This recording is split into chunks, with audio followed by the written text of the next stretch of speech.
Hi guys, how are you doing? Here we are again. We're going to talk about the buck converter. If you remember, it just kind of continuation of the previous lectures, and it has a lot of components and actually a lot of processes that we mentioned, but we didn't talk about it. But today we're gonna take a little step ahead and explain some of the major things. Today, the focus, I should say, is like the output caps. So take a look at that.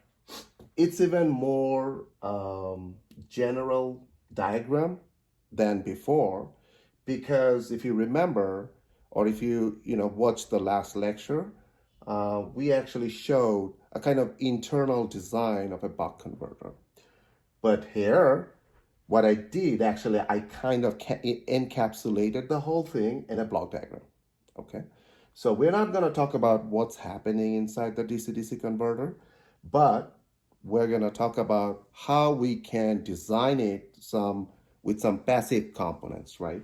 So if you see, it's very general. Again, is the input caps, and we mention it like the input caps actually kind of combination of bulk caps and ceramic caps, and we will tell you like why. Okay, and then on the other side, you have an inductor, and we explain it like why we need an inductor, right? It's like an energy store and some other stuff. And there's a feedback, okay? So usually for feedback, we use like a voltage divider sort of thing.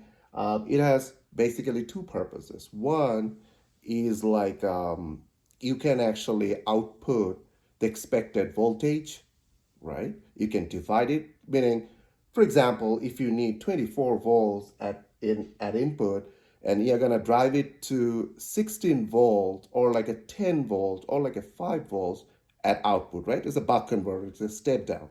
So you have to set up your voltage divider in such a way that can divide your input voltage into your output voltage, like the lower value that you actually target. Okay.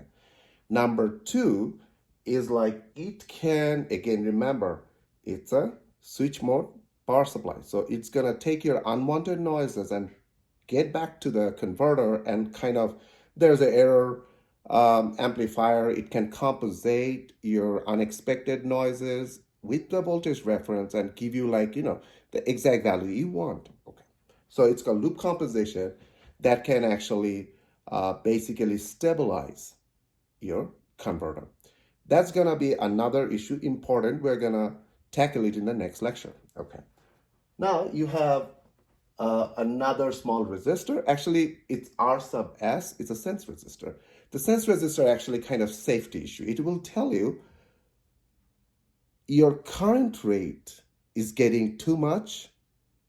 Okay, then it's gonna sense back to the feedback loop to the converter and tell you, hey, don't send that much current to the output. So that's kind of safety. Sometimes what happens, that's being embedded inside the converter, so you don't need any like an extra piece, but sometimes you don't have it, so you have to select that sense resistor. So all of these, usually we follow the data sheets to do that. So remember, we talked about it. You can do simulation modeling tools. For TI, usually TI Webench and Tina. And for LT, like Linear Tech, we have LT PowerCAD and then LT Spice, right? Yeah. So that will sometimes give you the RS kind of computation, what sort of value you need. But again, in any case, you have to use the expected value or using the same formula being mentioned in the data sheets. Okay. After that, we have another pair of caps. It's like output caps, right? Yeah. And again, it's a combination of like your ceramic and your bulk. Okay. Even though we should talk about the input caps, but I'm going to talk about the output first because there's some issues that's really, really important. One of the things is like a low transient. We talked about it a little bit, that it's a processes and what it does actually. If you change your output current, you will see there's a change in your output voltage, meaning change in output voltage due to a load current. Usually what we do or how we test it, we usually give a step current, like your, what do you call, a unit step voltage, a step current, sorry. Then you have a output voltage like that. That means when you give the step current, it will spike, right? A little bit spike you will see. That's the change we call delta V.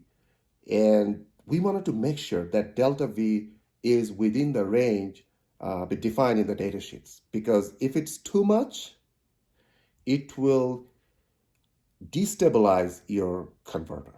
Okay? One thing. Another thing, when it's go up, like you have the spike, that's fine, but how fast it's coming back. So you can have three different things. If you are familiar with that design, usually undershoot, overshoot, or critically damp. That's how we design it. So, but usually we have to make sure that it will come back to the original value fast or quick. Okay? So that's what I mentioned here. But remember, we have combination of bulk cap and a ceramic cap. Now, bulk cap usually it sustain that delta V change with delta I change, right? So that's kind of really like a strong pillar so that it will maintain that it shouldn't go up or something like that. Fine. But there is an issue. Usually, remember we talked about the ESR, the equivalent series resistance? For bulk cap, it's usually high, very high, okay? Because it's a kind of electrolytic caps. Usually we use aluminum or aluminum, but in space application, we use like a tantalum. Okay, that's fine. But we should not, or we just can't afford like a high ESR, right? When you have a high ESR, it will create a lot of power dissipation, voltage ripple. But in other hands, we need bulk cap. So the idea is we will add some ceramic caps with bulk cap at output because ceramic cap usually have lower ESR, much lower ESR. If you can select it correctly, it's a lower ESR. So it combined the whole thing together and make it just the equivalent caps with a much lower ESR. So it can actually sustain your voltage ripple at the output. But, at the same time, bulk cap can do its own job, like sustaining the low transients, that means delta V being adjusted with the delta I. That's fine. Now, few things. If you see the delta V, how fast it's coming to your output targeted voltage, at what time. It's called delta V over delta T. That means it's kind of a rate, right? It's a change of voltage with respect to your time. We call it slew rate. The slew rate is very important. Usually we have to, go by the data sheet. If it said this is the slew rate you have to maintain, we have to do it. If you make it faster, that means delta V is faster moving up, the problem is it will generate a lot of energy. It can create a lot of issues in the converter, right? Because that can change the duty cycle, and the switching frequency. If you have a higher switching frequency, you have to change the duty cycle in that way. It's a problem. Okay. Now, that delta V over delta I, because still we are in the low transients mode, that will give us the impedance. The impedance of the capacitor network, right? We call it output caps network impedance.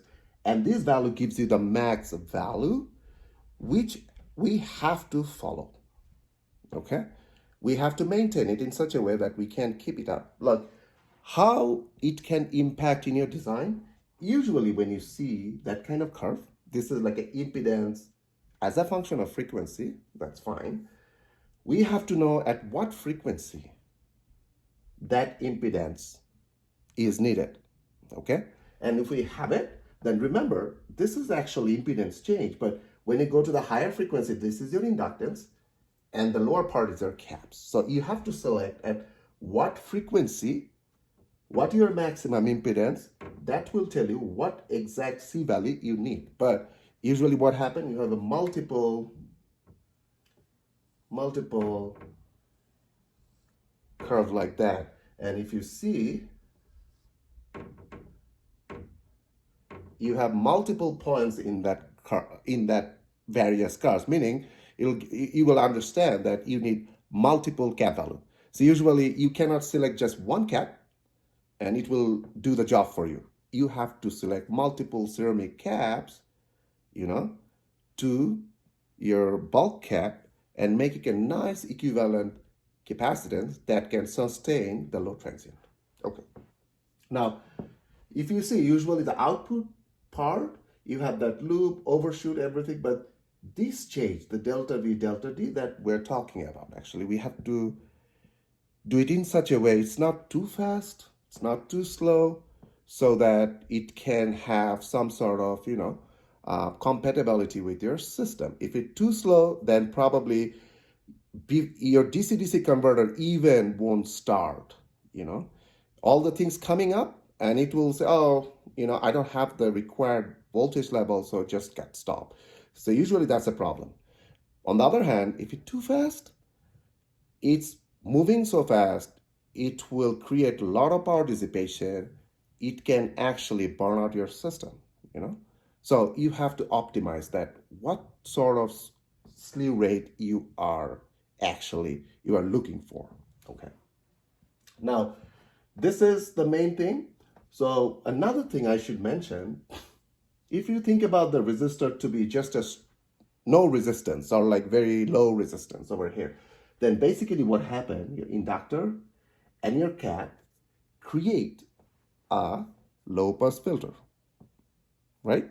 Okay, so it's basically like a second order low pass filter sort of thing, which is very interesting because the low pass filter, meaning when you have this, so that means at some frequency, it won't transmit any signal. That means whatever the signal you have that is less than your cutoff frequency, it's called corner frequency, that's fine. Now, if you use too much caps at your output, think about it. It's a LC circuit, right? So your corner frequency actually 1 over twice pi LC, square root LC. That's fine. But the thing is, if you have that value, if you change your cap value, but you keep your L value, your LC, the product changes. So your corner frequency actually shifted. So you have to be careful to make sure that your corner frequency exactly stay where you want, okay? And lower ESR will give you something very important thing. That means even though if you have a resonance in that frequency, it's gonna be not too much, it's under your suppression level or like a reduction level. So your noise will not be seen by your converter. Okay,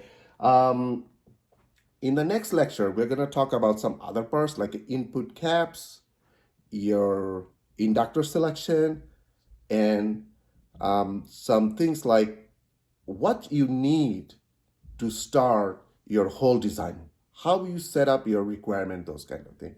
So thank you guys. I appreciate. Please share this lecture and subscribe. See you soon.